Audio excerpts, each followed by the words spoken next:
আসসালামু আলাইকুম। সবাইকে স্বাগতম আজকের ক্লাসে। আজকে আমাদের আলোচনার বিষয় রৈখিক ভরবেগ এবং ভরবেগের সংরক্ষণশীলতা নিয়ে। ভরবেগের সংরক্ষণশীলতার সূত্র হচ্ছে যখন কোনো বস্তুর উপর নেট বল শূন্য হয় তখন ব্যবস্থাটির মোট ভরবেগ সংরক্ষিত থাকে। আমরা এখানে একটি সিস্টেম কল্পনা করেছি যে দুটি বস্তু আমরা 1 এবং 2 দ্বারা চিহ্নিত করেছি। যে প্রথম বস্তুর উপর যে কার্যকরী বল F1 এটি হচ্ছে তৃতীয় বস্তু কর্তৃক প্রযুক্ত এবং দ্বিতীয় বস্তুর উপর যে কার্যকরী বল F2 সেটি প্রথম বস্তু দ্বারা প্রযুক্ত। এখন আমরা যদি t সময়ে প্রথম বস্তুর ভরবেগ P1 এবং দ্বিতীয় বস্তুর ভরবেগ P2 চিন্তা করি, তাহলে নিউটনের দ্বিতীয় সূত্র থেকে আমরা লিখতে পারবো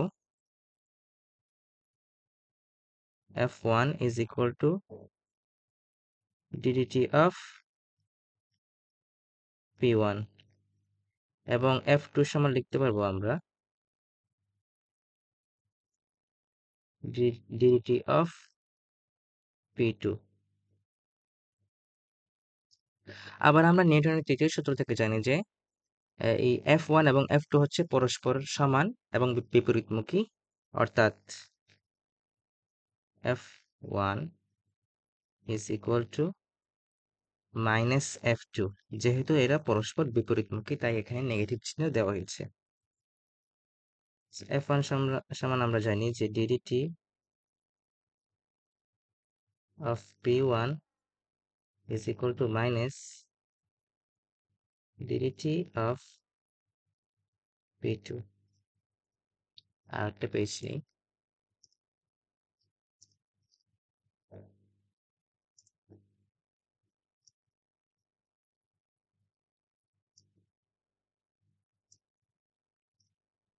আমরা যদি দুইটাকে যদি এক পাশে আনি তাহলে আমরা পাবো ddt of P1 plus ddt of P2 is equal to 0। যদি আমরা কমন নিই ddt of P1 plus P2 is equal to 0।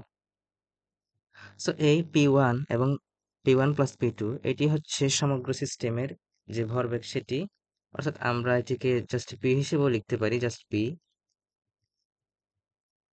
অর্থাৎ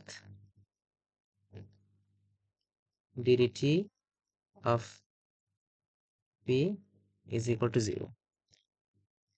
যেহেতু ব্যবস্থার সাপেক্ষে আমাদের যে মোট ভরবেগ P তার অন্তরক শূন্য আমরা দেখতেই পাচ্ছি, অর্থাৎ আমরা লিখতে পারি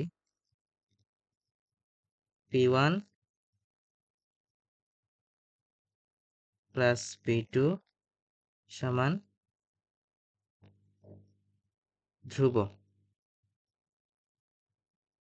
অর্থাৎ ইনিশিয়াল যে ভরবেগ P1 এবং যে ফাইনাল ভরবেগ অর্থাৎ PF সমান।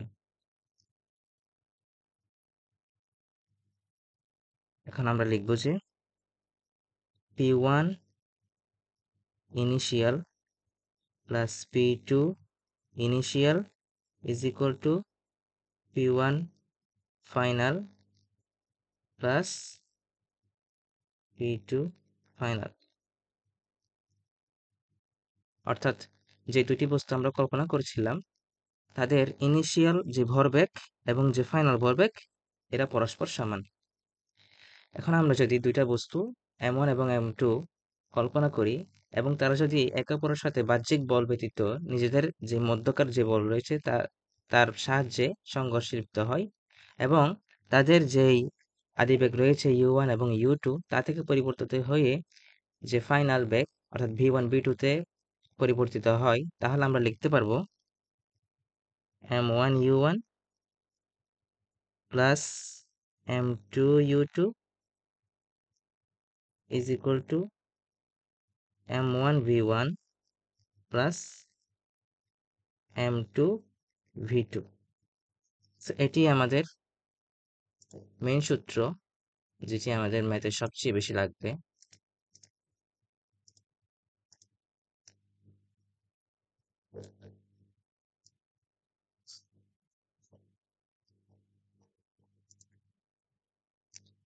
তো আমরা সূত্রগুলো এক নজরে আমরা লিখে দিয়েছি যে ভরবেগের সংরক্ষণশীলতা m1u1 plus m2u2 is equal two m1v1 plus m2v2।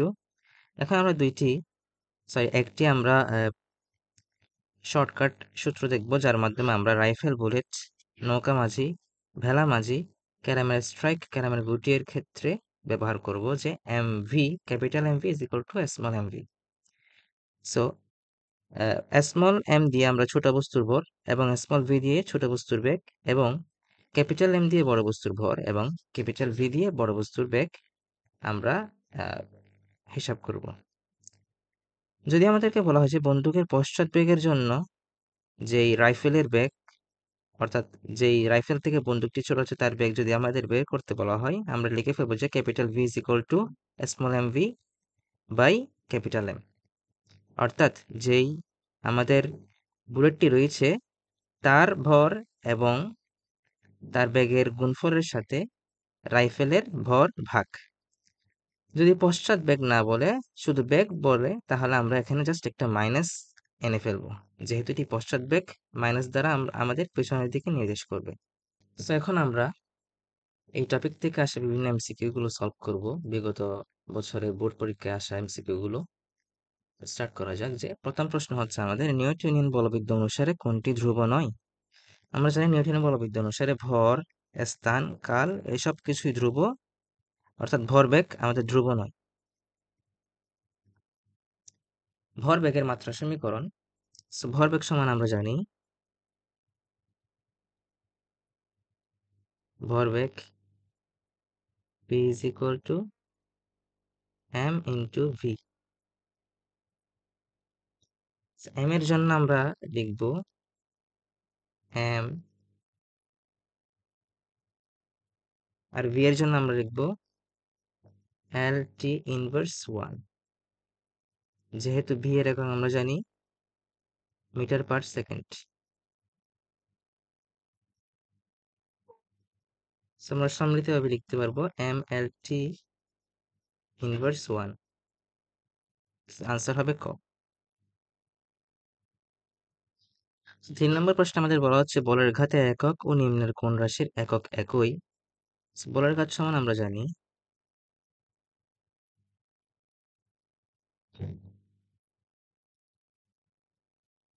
f into t Newton into second, আমরা লিখব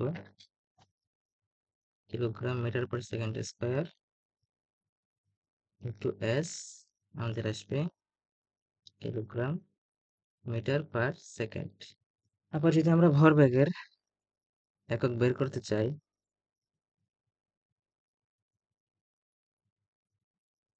ভরবেগ সমান m ইন্টু ভি, এর একক আসবে kilogram metre per second, M এর জন্য কিলোগ্রাম এবং ভি এর জন্য মিটার পার সেকেন্ড। আনসার হবে গ। 4 নম্বর প্রশ্নে বলা হচ্ছে যে 3 কেজি ভরের একটি বন্দুক থেকে 5 গ্রাম ভরের একটি বুলেট 150 মিটার পার সেকেন্ড বেগে বের হয়ে গেল। বুলেটটি বের হওয়ার সময় একটি বল পেছনের দিকে ধাক্কা দিল। তো প্রশ্ন হচ্ছে আমাদের, প্রথম প্রশ্ন, বন্দুকের আদি ভরবেগ কত? আমরা যদি বন্দুকের আদি ভরবেগ বের করতে চাই, আমরা লিখতে পারি আদি ভরবেগ p1 is equal two m1 into u1।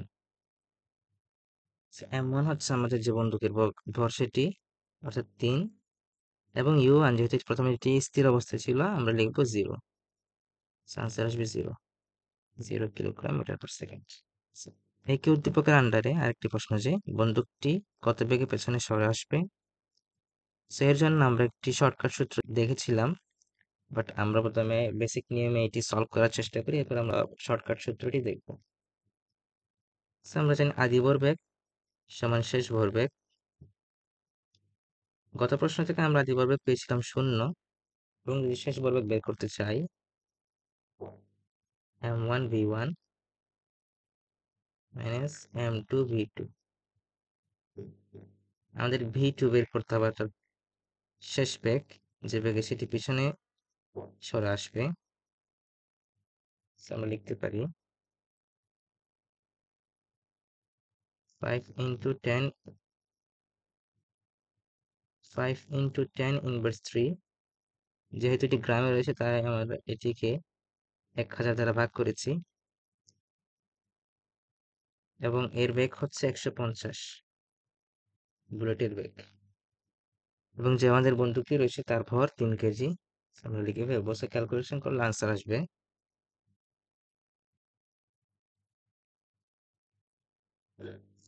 0.25 metre per second.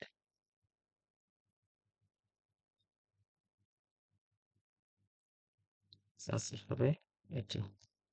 আমরা শর্টকাট সূত্রটি দিয়ে যদি সলভ করার চেষ্টা করি, আমরা সূত্রটি দেখেছিলাম যে capital MV is equal to small MV. আমাদের বন্দুকটি কত বেগে পেছনে সরে আসবে তা বের করতে বলা হয়েছে, অর্থাৎ আমাদের ক্যাপিটাল ভি বের করতে বলা হয়েছে। Capital V is equal to small MV by capital M. বুলেটের যে ভর সেটা হচ্ছে 5 into 10 inverse 3, আর বুলেটের যে বেগ তা হচ্ছে 150 এবং বন্দুকের ভর 3। আনসার আসবে 0.25 মিটার পার সেকেন্ড। এরপরের প্রশ্ন, 3 কেজি ও 5 কেজি ভরের বস্তুদ্বয় 30 কিলোগ্রাম মিটার পার সেকেন্ড ও 50 কিলোগ্রাম মিটার পার সেকেন্ড ভরবেগ নিয়ে একই দিকে চলছে, নিচের কোনটি সঠিক? অপশনগুলো হচ্ছে যে প্রথম অপশন, সংঘর্ষের পর তারা একই দিকে চলবে, সংঘর্ষের পর তারা বিপরীত দিকে চলবে, সংঘর্ষের পর তারা স্থির হয়ে যাবে, তাদের মধ্যে কোনো সংঘর্ষ ঘটবে না। প্রথমে আমরা দেখবো যে তাদের মধ্যে আসলে সংঘর্ষ হয় কিনা। আমরা তাদের বেগগুলো বের করব, যে আদি বেগ রয়েছে তা। প্রথম বস্তুর জন্য u1 is equal to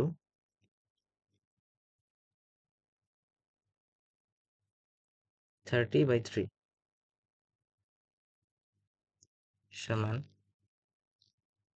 10 metre per second.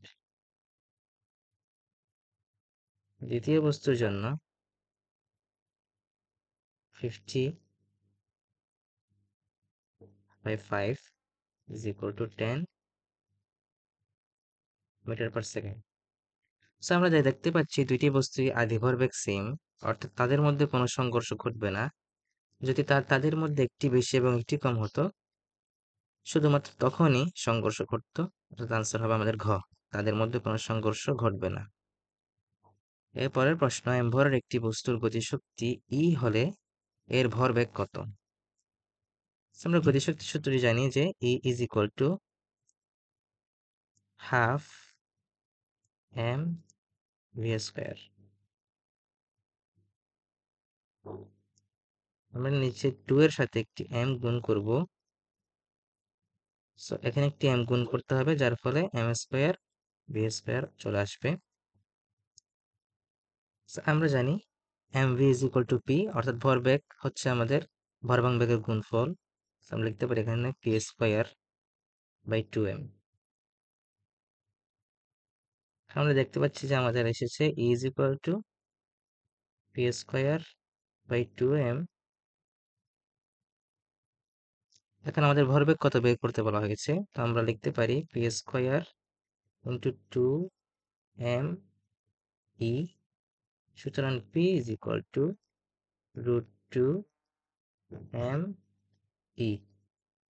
Answer হবে গ, √2m ই। 8 নম্বর প্রশ্ন, একটি বুলেট ঘর্ষণহীন সমতলে অবস্থিত ব্লকে আঘাত করে এর ভেতরে রয়ে গেল, এক্ষেত্রে সংরক্ষিত হবে। আমরা জানি যে স্থিতিস্থাপক এবং অস্থিতিস্থাপক দুই প্রকার সংঘর্ষে একমাত্র সংরক্ষিত হয় ভরবেগ। গতিশক্তি শুধুমাত্র স্থিতিস্থাপক সংঘর্ষেই সংরক্ষিত হয়। সুতরাং আনসার হবে ক। 9 নম্বর প্রশ্ন, কোন বস্তুর ভরবেগ 40 কিলোগ্রাম মিটার পার সেকেন্ড বলতে বোঝায়? এখানে 3টি আমাদের কন্ডিশন দেওয়া রয়েছে, আমরা দেখব কোন দুইটি সঠিক। দেওয়া রয়েছে যে বস্তুর ভর 1 কেজি এবং এর বেগ 40 মিটার পার সেকেন্ড হলে এর ভরবেগ হবে 1 গুণন 40 সমান 40 kilogram metre per second. So এটি সঠিক।